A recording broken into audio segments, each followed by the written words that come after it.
বন্ধুরা, তোমরা রাত্রে ঘুমোতে যাওয়ার আগে আর সকালে ঘুম থেকে উঠে অবশ্যই ভগবান শ্রীকৃষ্ণের বাণী শোনো। এতে তোমার জীবন বদলে যাবে। চলো আর কোনো দেরি না করে সেই পবিত্র বাণী শুনি। শ্রীমদ্ ভগবদ্গীতাকে নিয়ে বলা হয়েছে একং শাস্ত্রং দিবকী পুত্র গীতাম, অর্থাৎ একমাত্র সেই শাস্ত্র যার গায়ন স্বয়ং ভগবান শ্রীকৃষ্ণের মুখ নিঃসৃত বাণী থেকে হয়েছে, তাই শ্রীমদ্ ভগবদ্গীতা। যখন মহাভারতের যুদ্ধক্ষেত্র কুরুক্ষেত্রে অর্জুন অস্ত্র তুলে নিতে দ্বিধাগ্রস্ত হয়ে পড়েছিলেন, তখন ভগবান শ্রীকৃষ্ণ নিজ মুখে যে শাস্ত্রের গীত গেয়েছিলেন, সেই মহাদিব্য উপদেশই শ্রীমদ্ ভগবদ্গীতা নামে পরিচিত। এর মাহাত্ম্য অপার, অপরিমেয়। এর প্রকৃত মাহাত্ম্য কেউই পুরোপুরি বর্ণনা করতে পারে না। শেষ, মহেশ, গণেশ পর্যন্ত এর সমস্ত গুণগান সম্পূর্ণরূপে প্রকাশ করতে পারেন না। তাহলে আমরা সাধারণ মানুষ তো আরও সীমাবদ্ধ। এমন বলা হয়ে থাকে, যে ঘরে প্রতিদিন শ্রীমদ্ ভগবদ্গীতার পাঠ হয় কিংবা তা শোনা হয়, সেই ঘরে স্বয়ং শ্রীকৃষ্ণের আগমন ঘটে। এই গীতাকে পৃথিবীর প্রতিটি মানুষের পড়া ও বোঝা একান্ত প্রয়োজনীয়, যাতে তারা জীবনের সুখ, শান্তি ও সফলতা লাভ করতে পারে। শ্রীমদ্ ভগবদ্গীতায় মোট 18টি অধ্যায় রয়েছে এবং এই 18টি অধ্যায়ে মোট 700টি শ্লোক রয়েছে। এই কারণেই আমরা আজ শ্রীমদ্ ভগবদ্গীতার ঐশ্বরিক জ্ঞান থেকে অনুপ্রাণিত হয়ে 151টি গুরুত্বপূর্ণ ভাবনার কথা জানব, যেগুলো আমরা খুব সহজ ও সরল ভাষায় তোমাদের বোঝাতে চেষ্টা করব। আর আমাদের পূর্ণ বিশ্বাস, প্রতিদিন এই ভাবনাগুলি শ্রবণ করলে তোমার জীবনের বর্তমান এবং ভবিষ্যতের সমস্ত সমস্যা থেকে মুক্তি লাভ সম্ভব হবে। চলো শ্রীমদ্ ভগবদ্গীতার সেই সবচেয়ে শক্তিশালী 151টি ভাবনার দিকে এগিয়ে চলি এবং সেগুলিকে আমাদের জীবনে গ্রহণ করার চেষ্টা করি। শ্রীমদ্ ভগবদ্গীতার প্রথম ও সর্বাধিক গুরুত্বপূর্ণ উপদেশ হল কর্মই সর্বোচ্চ ধর্ম। ভগবান শ্রীকৃষ্ণ গীতায় অর্জুনকে উপদেশ দিয়ে বলেন, মানুষ জন্ম নিয়েছে কেবল কর্ম করার জন্য, আর কর্ম ছাড়া কেউ কখনো থাকতে পারে না। মানুষকে ফলের চিন্তা না করে কেবলমাত্র নিজের কর্তব্য পালনে মনোনিবেশ করা উচিত। সবসময় সৎকর্ম করা উচিত, কারণ কর্ম সেই ফসল যা মানুষকে যেভাবেই হোক কেটে নিতে হবে। যেমন কর্ম হবে ঠিক তেমনই তার ফলও হবে। কর্মের হিসেব খুব সহজ। ভালো করো, ভালো ফল পাবে; খারাপ করো, খারাপ ফল পাবে। মানুষ যে রূপে ঈশ্বরকে স্মরণ করে, ঈশ্বরও তাকে সেই রূপেই দর্শন দেন। নিজের শক্তিকে দুশ্চিন্তায় ব্যয় না করে সমস্যার সমাধান খুঁজতে ব্যবহার করাটাই বুদ্ধিমানের কাজ। অসৎ জিনিস দেখা আর শোনা থেকেই আসলে অসততার শুরু হয়। যে মানুষ এই মূল্যবান মানব জীবন পেয়েও ঈশ্বরের নাম কীর্তন করে না, সে দুর্বুদ্ধি মানুষ, যিনি মোক্ষের সিঁড়ি পেয়েও সেটায় চড়ার চেষ্টা করে না। ভগবান শ্রীকৃষ্ণ বলেন, হে মানব, যদি তুমি এই সংসারের সকল দুঃখ থেকে মুক্তি চাও, তবে আমার ভক্তি করো। যে আমার ভক্তি করে না, সে এই জীবনেও নয়, মৃত্যুর পরেও শান্তি পায় না। যারা অসৎকর্মে লিপ্ত, অধম প্রকৃতির, যাদের বুদ্ধি মায়ায় আচ্ছন্ন, তারা কখনোই আমার পূজা করে না বা আমাকে পাওয়ার চেষ্টা করে না। নিজেকে ভগবানের প্রতি সম্পূর্ণরূপে সমর্পণ করো, এটাই সবচেয়ে বড় আশ্রয়। যে কেউ এই আশ্রয়কে চিনে নিতে পারে, সে সব রকমের ভয়, চিন্তা ও দুঃখ থেকে মুক্ত হয়। ভগবানের উপর বিশ্বাস রাখো সেই শিশুর মতো, যাকে যদি কেউ বাতাসে ছুঁড়ে দেয় তবুও সে হাসে, ভয় পায় না, কারণ সে জানে কেউ তাকে পড়তে দেবে না। ভগবান শ্রীকৃষ্ণ বলেন, তুই মন ছোট করিস না। যেখানে তোর নিজেরই মুখ ফিরিয়ে নেবে, সেখানে আমি তোর পাশে থাকব। জীবনে কখনো কারো সঙ্গে নিজের তুলনা করিস না। তুই যেমন আছিস তেমনটাই শ্রেষ্ঠ। প্রেরণার সবচেয়ে বড় উৎস হলো তোর নিজের ভাবনা।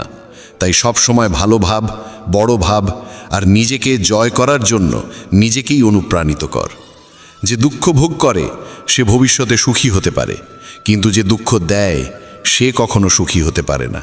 তাই নিজের মধ্যে করুণা রাখিস, ক্রোধ নয়, কারণ ফুল তো মেঘের বৃষ্টি নিয়ে খেলে, তার গর্জন নিয়ে নয়।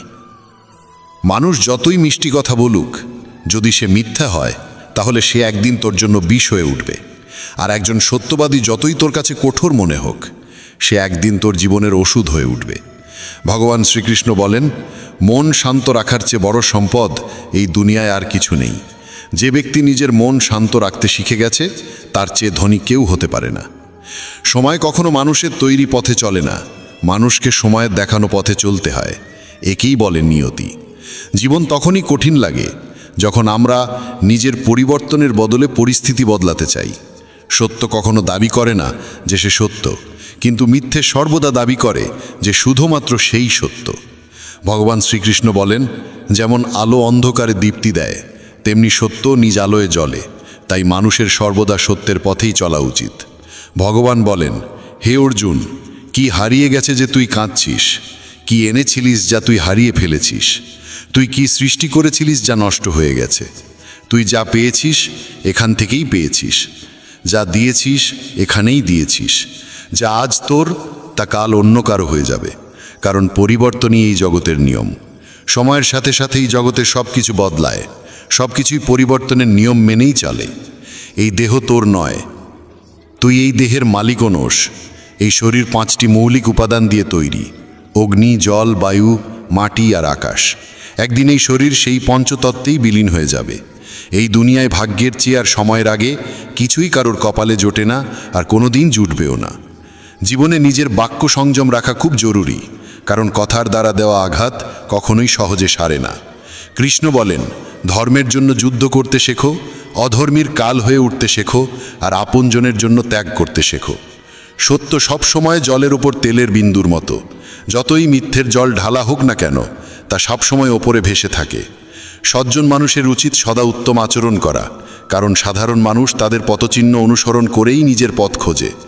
যদি কারোর ভালো করতে না পারো, তাহলে খারাপও করো না, কারণ এই দুনিয়া দুর্বল হতে পারে, কিন্তু যিনি এই দুনিয়া তৈরি করেছেন তিনি নন। যে ব্যক্তি শ্রীমদ্ ভগবদ্ গীতা পড়ে এবং সেই অনুযায়ী জীবন পরিচালনা করে, তার সমস্ত পাপের প্রভাব মুছে যায়। জীবনে আমরা কতটা সঠিক আর কতটা ভুল, কথা কেবল দুইজন জানে। এক তো সেই পরমাত্মা, আর দুই আমাদের নিজ অন্তরাত্মা। মৃত্যু একটি অটল সত্য, যা কখনোই পরিবর্তন করা যায় না। এই জগৎ সৃষ্টির আদিকাল থেকেই জন্ম মৃত্যুর চক্র চলে আসছে। যেমন একজন মানুষ পুরনো পোশাক ছেড়ে নতুন পোশাক পরিধান করে, তেমনি আত্মাও পুরনো ও নিরর্থক দেহ ত্যাগ করে নতুন দেহ ধারণ করে। এটাই প্রকৃতির নিয়ম। এই সত্যকে গ্রহণ করে ভয়মুক্ত হয়ে বর্তমানকে পূর্ণভাবে বাঁচতে শেখা উচিত। জ্ঞানী মানুষ কখনো মৃতের জন্য শোক করেন না, আবার জীবিতের জন্যও শোক করেন না, কারণ তারা জানেন যে চলে গেছে সে আবার ফিরে আসবে, এবং যে আজ আছে একদিন সেও চলে যাবে।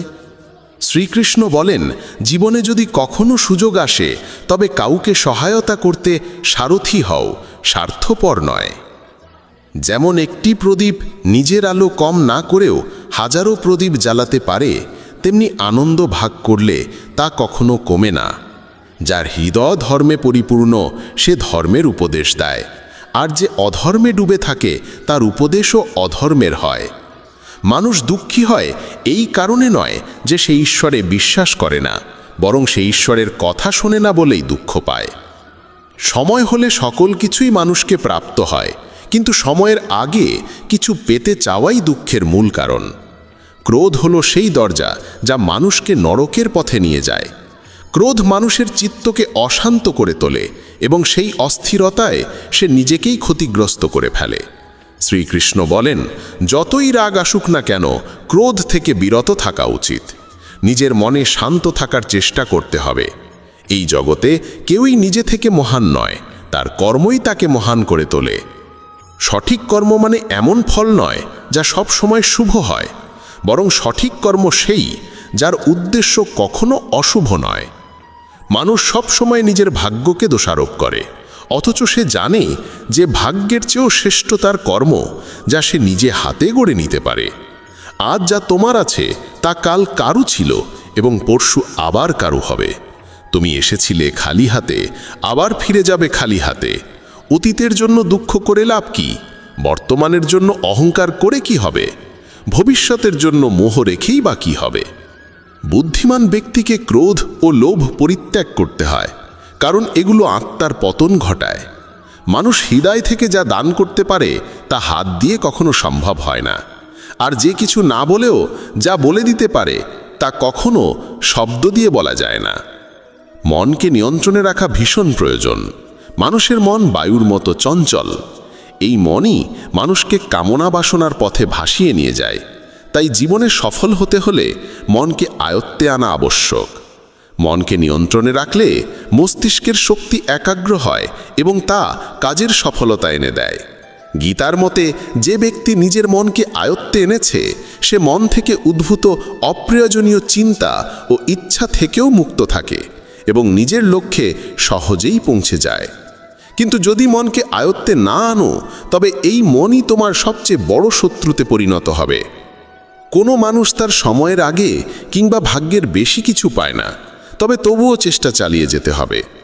সবসময় সন্দেহ করা মানুষ কখনোই শান্তি পায় না, তাই সন্দেহ থেকে বিরত থাকা প্রয়োজন। অতিরিক্ত সন্দেহে মনের শান্তি নষ্ট হয় এবং মানুষ বিভ্রান্ত হয়ে নিজের সম্পর্কগুলো ধ্বংস করে ফেলে। দেহের সৌন্দর্য মনকে আকর্ষণ করে, কিন্তু স্বভাবের সৌন্দর্য হৃদয়কে আকর্ষণ করে। তাই মানুষের স্বভাব সবসময় নির্মল হওয়া উচিত। ইতিহাস বলে গতকাল সুখ ছিল, বিজ্ঞান বলে আগামীকাল সুখ আসবে, কিন্তু ধর্ম বলে যদি মন সৎ আর হৃদয় পবিত্র হয় তবে প্রতিদিন সুখ থাকে। কে কি করছে, কেন করছে, কিভাবে করছে, এসব থেকে যত দূরে থাকবে তত বেশি শান্ত থাকবে। শ্রীকৃষ্ণ বলেন, যে ব্যক্তির মধ্যে জ্ঞানের অভাব আছে এবং যার মনে ঈশ্বরের প্রতি বিশ্বাস নেই সে জীবনে কখনো আনন্দ বা সফলতা লাভ করতে পারে না। ক্ষমা করতে শেখো, নীরব থাকতে শেখো, তুমি এমন এক শক্তিতে পরিণত হবে যার সামনে পাহাড়ও পথ ছেড়ে দেবে। বেশি খুশি হলে বা বেশি দুঃখে থাকলে কোনো সিদ্ধান্ত নেওয়া উচিত নয়, কারণ এই দুই অবস্থায় মানুষ কখনো সঠিক সিদ্ধান্ত নিতে পারে না। কানহা বলেন, যখনই এই পৃথিবীতে পাপ, অহংকার ও অধর্ম বৃদ্ধি পাবে তখনই আমি তার বিনাশ করতে এবং পুনরায় ধর্ম প্রতিষ্ঠা করতে অবতার গ্রহণ করব। যারা আত্মিকভাবে জাগ্রত তাদের পথ হচ্ছে নিঃস্বার্থ কর্মের। যারা ঈশ্বরের সঙ্গে যুক্ত তাদের পথ স্থিরতা ও শান্তির। মোহই পতনের কারণ। মানুষের সমস্ত দুঃখের মূল হচ্ছে তার মোহ। যত বেশি মোহ করবে তত বেশি কষ্ট পাবে। পশ্চাত্তাপ অতীতকে পাল্টাতে পারে না এবং চিন্তা ভবিষ্যৎকে গড়তে পারে না। তাই বর্তমানেই সূক্ষ্ম যাই জীবনের আসল আনন্দ। মানব কল্যাণ হল গীতার মূল উদ্দেশ্য। তাই নিজের কর্তব্য পালন করতে গিয়ে মানুষের মঙ্গলকেই প্রাধান্য দেওয়া উচিত। হে অর্জুন, যে ব্যক্তি আমার অলৌকিক জন্ম ও কর্মকে সত্যভাবে উপলব্ধি করে সে দেহত্যাগের পর পুনর্জন্ম নেয় না এবং আমার পরমধামে পৌঁছে যায়। যে ব্যক্তি সমস্ত ইচ্ছাকে ত্যাগ করে, সমস্ত আবেগ থেকে মুক্ত হয়ে যায়, সে অপার শান্তি লাভ করে। শ্রীকৃষ্ণ বলেন, যে তোমার পাশে থাকে তার পাশে থাকো, যে তোমাকে ঠকায় তাকে ছেড়ে দাও। যেখানে তোমার সম্মান নেই সেখানে কখনো যেও না, না হলে মানুষ তোমাকে দুর্বল এবং মূর্খ ভাববে। যেখানে বৃষ্টি নেই সেখানে ফসল শুকিয়ে যায়, আর যেখানে সংস্কার নেই সেখানে ভাগ্যও শুকিয়ে যায়। ঈশ্বর আমাদের যা কিছু দিয়েছেন সেটাই আমাদের জন্য যথেষ্ট এবং সেটাই চিরন্তন সত্য। সংযম, সদাচার, স্নেহ এবং সেবা, এই গুণগুলো সত্য সঙ্গ ছাড়া আসে না। ঈশ্বরের প্রতি প্রার্থনা মানুষকে পরিস্থিতি বা ভাগ্য বদলাবে কি না সেটা নিশ্চিত নয়, কিন্তু সেই প্রার্থনা মানুষকে অন্তর থেকে বদলায়, তার চরিত্রে পরিবর্তন আনে। যে সমস্ত মানুষ বলে যে তাদের সময় নেই, প্রকৃতপক্ষে তাদের ঘনিষ্ঠ সম্পর্কের তালিকায় তোমার নামটাই নেই।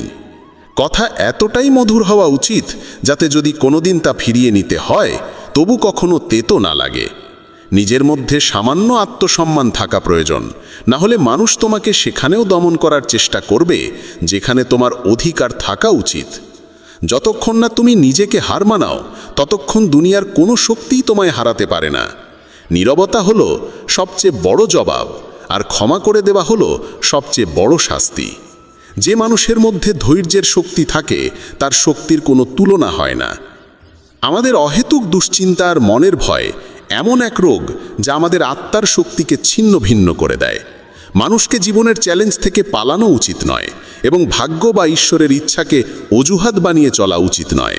দুর্বল তুমি নও, তুমি তো সময়ের সন্তান, আর সময় কারোর এক জায়গায় থাকে না। তুমি শুধু তোমার কর্ম করে যাও। যে কখনো সংকট দেখেনি সে নিজের শক্তির আসল পরিচয় জানে না। যে মানুষ অন্যের কষ্ট বোঝে, যার মধ্যে দয়া আছে, যার হৃদয় ভালো, তাদের আবার জন্ম নিতে হয় না। কাউকে কিছু দিয়ে অহংকার করো না, কে জানে তুমি দিচ্ছ না, শুধু আগের জন্মের ঋণ শোধ করছো। অহংকারী মানুষের বংশ, ঐশ্বর্য আর মর্যাদা এই তিনটেই একে একে হারিয়ে যায়। বিশ্বাস না হলে কৌরব আর কংসের উদাহরণ দেখো। যদি কারো উপর বিশ্বাস করতে চাও তবে তার কথায় নয়, তার আচরণে নজর দাও। ভগবান শ্রীকৃষ্ণ বলেন, যে মানুষ আমাকে চিনে যায় সে জন্ম আর মৃত্যুর বন্ধন থেকে মুক্ত হয়ে যায়। যা তোমার ভাগ্যে আছে তা তোমার কাছে নিজেই এসে যাবে, আর যা তোমার নয় তা এসেও সরে যাবে। যেমন হাওয়া নৌকাকে দিকভ্রষ্ট করে দেয়, তেমনি মানুষের বাসনা তার বুদ্ধিকে বিভ্রান্ত করে তোলে। ভগবান শ্রীকৃষ্ণ বলেন, যে মানুষ সুখ দুঃখ মান অপমান সব অবস্থায় শান্ত থাকে সেই মানুষই আমার কাছে অতি প্রিয়। সময় এক অদ্ভুত ব্যাপার, যদি তার সঙ্গে চলো সে তোমার ভাগ্য বদলে দেয়, আর যদি তার সঙ্গে না চলো তবে সে তোমার জীবনটাই বদলে দেয়। মানুষ কাঁদলে দুর্বল হয় একথা ঠিক নয়, বরং কান্নায় যিনি ভেঙে পড়েন তিনিই সবচেয়ে শক্তিশালী হয়ে ওঠেন। আমাদের যা আছে তাতেই খুশি থাকা উচিত, কারণ আমরা যেমন জীবনযাপন করছি সেটাই অনেকের স্বপ্ন। পাথর হয়তো শেষ আঘাতে ভেঙে পড়ে, কিন্তু প্রথম আঘাত কখনো বৃথা যায় না। সে মানুষটিকে কখনো বিশ্বাস করো না যার স্বভাবই হলো কষ্ট দেওয়া বা প্রতারণা করা। যদি চাও সবাই তোমায় ভালোবাসুক, তবে ভালোবাসার সূচনা তোমাকেই করতে হবে, কারণ প্রকৃতির নিয়ম, যা বপন করবে তাই ফলবে। অনেক সময় কোনো কিছু আঁকড়ে রাখা তোমার ক্ষতি করে দিতে পারে, তাই যা চলে যেতে চায় তাকে চলে যেতে দাও। চোখের জল যদিও ওজনে হালকা, কিন্তু ঝরে পড়লে মনটা অনেক হালকা হয়ে যায়। মানুষ ভুল করে অন্যদের চোখে ধুলো দিতে পারে, কিন্তু ভগবান তো সব হিসেব রাখেন। তোমার সততা আর অন্যের ভুল কখনো বোঝাতে যেও না, সময় একদিন সব নিজেই বুঝিয়ে দেবে। ঈশ্বরের সৃষ্ট একটি গাছের নিচে যেমন ধনী বসতে পারে তেমনি গরিবও বসতে পারে। দুজনই একরকম বাতাস আর ছায়া পায়, কোনো তফাৎ নেই। এর মানে ঈশ্বর সব মানুষকে এক চোখে দেখেন। সেই মানুষটিকে কখনো উপেক্ষা করো না যে তোমায় ভালোবাসে, তোমার যত্ন নেয়, তোমায় মনে করে, কারণ একদিন যখন তোমার চোখ খুলবে তখন তুমি বুঝবে যে তুমি তারা গুনতে গুনতে চাঁদকে হারিয়ে ফেলেছ। ধৈর্য রাখো, সঠিক সময় এলে তুমি সব কিছু পাবে যার জন্য তুমি এতদিন পরিশ্রম করেছ। অনেক সময় ঈশ্বর তোমায় ধনী করেন এই কারণ তিনি নিজে গিয়ে সবার দরজায় দরজায় সাহায্য করতে পারেন না। তাই যা কিছু তোমার আছে তা ভাগ করে নিতে শেখো।